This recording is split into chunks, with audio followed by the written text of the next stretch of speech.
વડોદરાના ધારાસભ્યએ ખુલ્લેઆમ વેચાતા sim card બંધ કરવાની માંગ કરી છે. ડિજિટલ અરેસ્ટના પ્રયાસનો ભોગ બન્યા બાદ યોગેશ પટેલે કરી માંગ. ખુલ્લેઆમ વેચાતા સિમ કાર્ડનો ઉપયોગ ફ્રોડ માટે થતો હોવાની આશંકા કરવામાં આવી છે. સિમ કાર્ડ માટે 2 સાક્ષીઓને પણ ફરજિયાત કરવાની માંગ કરવામાં આવી છે. યોગેશ પટેલ સતર્કતાથી ડિજિટલ અરેસ્ટનો ભોગ બનતા બચી ગયા છે. ત્યારે વડોદરાના ધારાસભ્ય યોગેશ પટેલ જે ડિજિટલ અરેસ્ટથી બચી ગયા છે અને સિમ કાર્ડના કારણે આ બધી સમસ્યા સામે આવી હોય તેવું યોગેશ પટેલે આક્ષેપ કર્યા છે અને ડબલ સિમ કાર્ડ બંધ કરાવવાની પણ ધારાસભ્ય દ્વારા માંગ કરવામાં આવી છે. ત્યારે આ મામલે વધુ માહિતી સાથે સંવાદદાતા દર્શન જોડાઈ ગયા છે. દર્શન, ધારાસભ્ય ડિજિટલ અરેસ્ટથી બચ્યા છે, એમને સિમ કાર્ડ બંધ કરાવવાની પણ માંગ કરી છે. શું છે વધુ માહિતી?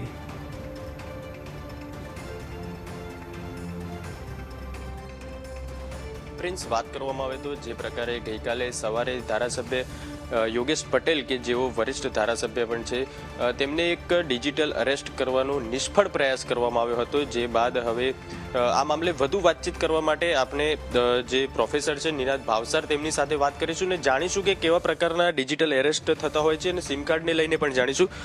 સર, જે પ્રકારે આજે તાજેતરમાં જ ધારાસભ્ય યોગેશ પટેલ છે તેમને ડિજિટલ અરેસ્ટ કરવાનો એક નિષ્ફળ પ્રયાસ કરવામાં આવે છે. તાજેતરના દિવસોમાં વાત કરવામાં આવે તો આ પ્રકારના ડિજિટલ અરેસ્ટના કેસો પણ વધી રહ્યા છે. આ મામલે આપનું શું માનવું છે? ગુડ મોર્નિંગ, જય શ્રી કૃષ્ણ.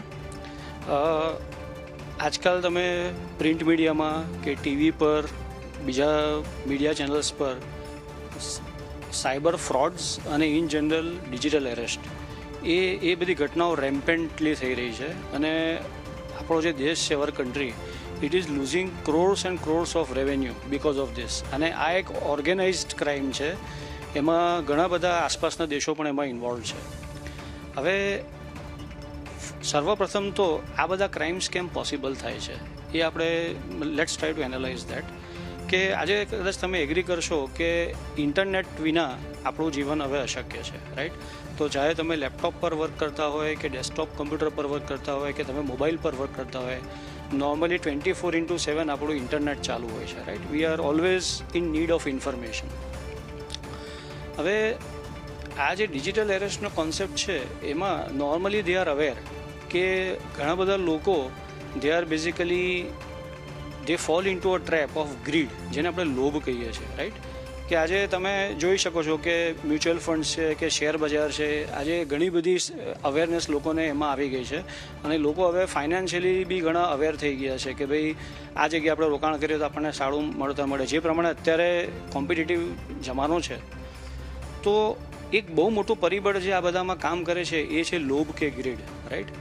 તો એના માટે ઘણા બધા ફાઇનાન્શિયલ સ્કેમસ્ટર્સ એ લોકો તમને એક ફેક લિંક મોકલે છે તમારા ઈમેલ આઈડી પર અથવા તમારો મોબાઈલ પર SMS થ્રુ, અને એ લિંક પર તમે ક્લિક કરીને તમે તમારી સેન્સિટિવ કે કોન્ફિડેન્શિયલ ઇન્ફોર્મેશન તમે રિવીલ કરી દો છો, રાઈટ? એને બેઝિકલી ફિશિંગ એટેક કહે છે, રાઈટ? ફોર એક્ઝામ્પલ કે ભાઈ એમેઝોનમાં સેલ છે, રાઈટ? અને આ વસ્તુ તમારા ફ્લેટ 80% ડિસ્કાઉન્ટ છે, તો જલ્દી તમે તમારું give your mobile number or share your Aadhaar ID or this thing. Income ટેક્સમાં તમને બહુ મોટું રિફંડ મળી રહ્યું છે, તો please share your Aadhaar ID and your PAN number, right?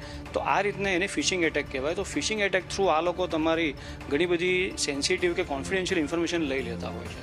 અને બીજું કે આપણે ઓલરેડી જાણતા અજાણતા કેટલી બધી જગ્યાએ આપણા આધાર નંબર ને પેન નંબર તમે કોઈ જગ્યાએ ફોટોકોપી કરીને આપ્યું હોય તો એ ડેટા પણ બધે ફરે જ છે.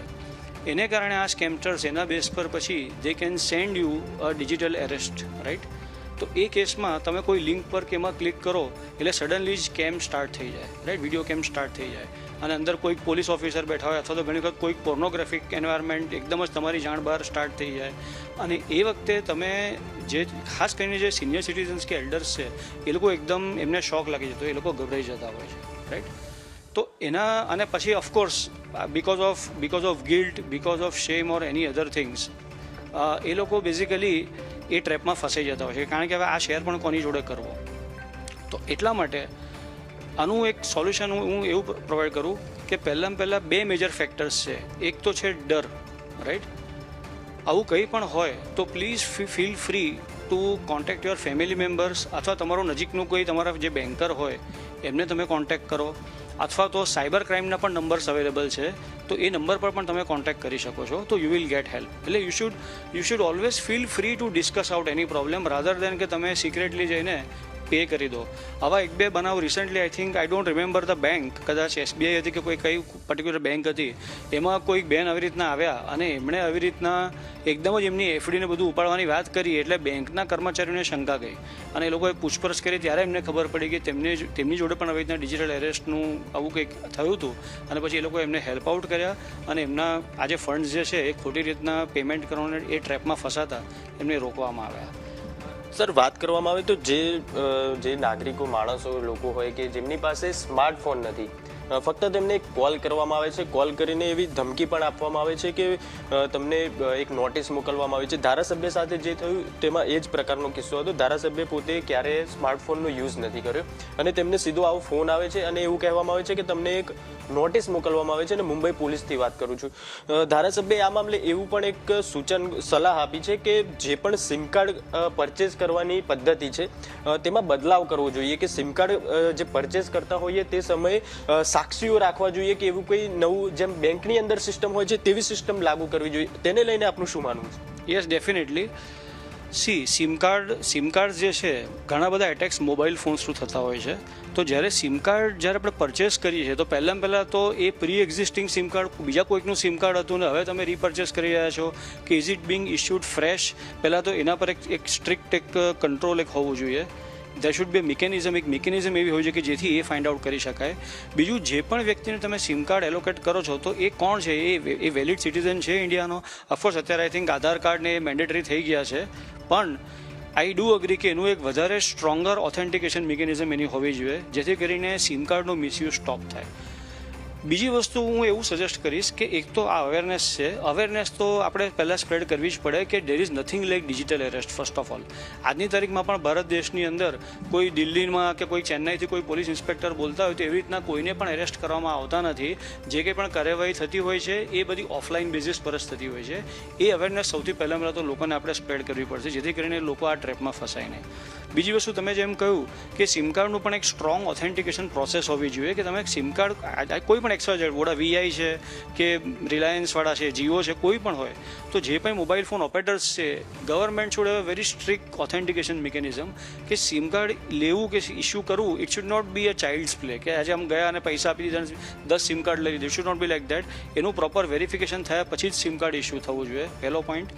બીજી વસ્તુ એ છે કે જે સિમ કાર્ડ ઇસ્યુ થાય છે તો એ ભારતનો વેલિડ નાગરિક છે કે નહીં, કે there should be an mechanism કે આધાર કાર્ડ તો ફેક આધાર કાર્ડ આપીને તો એ સિમ કાર્ડ ઇસ્યુ નથી કરાઈ રહ્યો. આ બધી વસ્તુનું પણ ધ્યાન રાખવું પડશે. અને ત્રીજી વસ્તુ કે ઓલરેડી એ સિમ કાર્ડ પહેલાં કોઈ યુઝ કરતું હતું, આજની તારીખમાં પણ ઘણા બધા સિટીઝન્સ આપણા એવા છે કે આઉટ ઓફ ઇગ્નોરન્સ કે આઉટ ઓફ કેરલેસનેસ કે ઘણા વખતથી તમારું સિમ કાર્ડ બંધ છે કે તમે સર્વિસીસ યુઝ નથી કરતા, તો તમે ડિસિઝન લઈ લો. એકવાર તમને લાગે કે now I am not going to use this, તો તમે એને ઓફિશિયલી સરેન્ડર કરાવી દો. બીજી વસ્તુ, same thing is happening with bank accounts. આજે જે આટલા બધા મની ટ્રાન્સફર જે સાયબર ફ્રોડ્સ થાય છે, આમાં વાત માત્ર ખાલી સાયબર ફ્રોડ કર્યું કે પહેલાં પેમેન્ટ કરી દીધું ત્યાં સુધી સીમિત નથી, પણ એ પેમેન્ટ કર્યા પછી within seconds and within minutes અને વિધિન અવર્સ એ પૈસા એટલી બધી અલગ અલગ ચેનલ્સમાં ટ્રાન્સફર થઈ જાય છે કે એનું પછી રિવર્સ ટ્રેકિંગ કરવું ને એ પાછા મેળવવા એ બહુ અઘરા છે. એટલા માટે સાયબર સેલ હંમેશા કહે છે કે તમે આવું કંઈ થયું હોય તો બને એટલું વહેલું અમને ઇન્ફોર્મ કરો.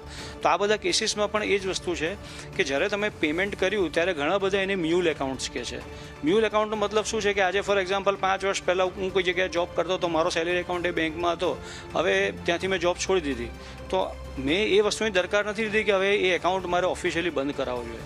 નોર્મલી બેંકવાળાને એ લોકો તો એ એકાઉન્ટ અમુક ટાઈમ પછી એક્ટિવિટી ના થતી હોય તો એ લોકો ડેબિટ ફ્રીઝ કરી દેતા હોય છે, અથવા ઓવરઓલ આખો એકાઉન્ટ ફ્રીઝ કરી દેતા હોય છે કે તમે કોઈ એક્ટિવિટી કરી ન શકો. પણ ઘણી વખત એવું થતું હોય છે કે અંદરને અંદર બેંકના માણસો કોઈ મળેલા હોય તો એને કારણે આવા એકાઉન્ટ્સને મ્યુલ એકાઉન્ટ્સ તરીકે ટ્રીટ થાય છે અને એમાં પછી કરોડો રૂપિયાની લેવડ દેવડ થાય છે. તો આ બાબતે પણ અલોંગ વિથ ડિજિટલ એરેસ્ટ હું એવું માનું છું કે આવા મ્યુલ એકાઉન્ટ્સ ન રહે, એટલા માટે નાગરિકોએ એ પણ સતર્કતા રાખવી જરૂરી છે કે જે બેંક એકાઉન્ટ્સનો એ યુઝ નથી કરી રહ્યા એ એકાઉન્ટ પ્રોપરલી અને સિસ્ટમેટિકલી બંધ કરાવી દે અને એનું પ્રૂફ પોતાની પાસે રાખે કે ભાઈ આ એકાઉન્ટ મેં બંધ કરાવી દીધું છે. તો ભવિષ્યમાં કદાચ કોઈ ફ્રોડ થાય તો તમારી પર એ રિસ્પોન્સિબિલિટી ના આવે. પ્રિન્સ, વાત કરવામાં આવે તો પ્રોફેસર નિનાદ આપની સાથે હતા. તેમનું સ્પષ્ટ માનવું છે કે જે પ્રકારે સિમ કાર્ડની જે ખરીદવાની પદ્ધતિ છે, બેંક એકાઉન્ટની જે પદ્ધતિ છે, તેમાં ચોક્કસથી બદલાવ આવવો જોઈએ. કારણ કે જે પ્રકારે સિમ કાર્ડનું પણ જે વેચાણ થઈ રહ્યું છે તેમાં પણ નિયમો હોવા જોઈએ, ચોક્કસ નિયમો હોવા જોઈએ.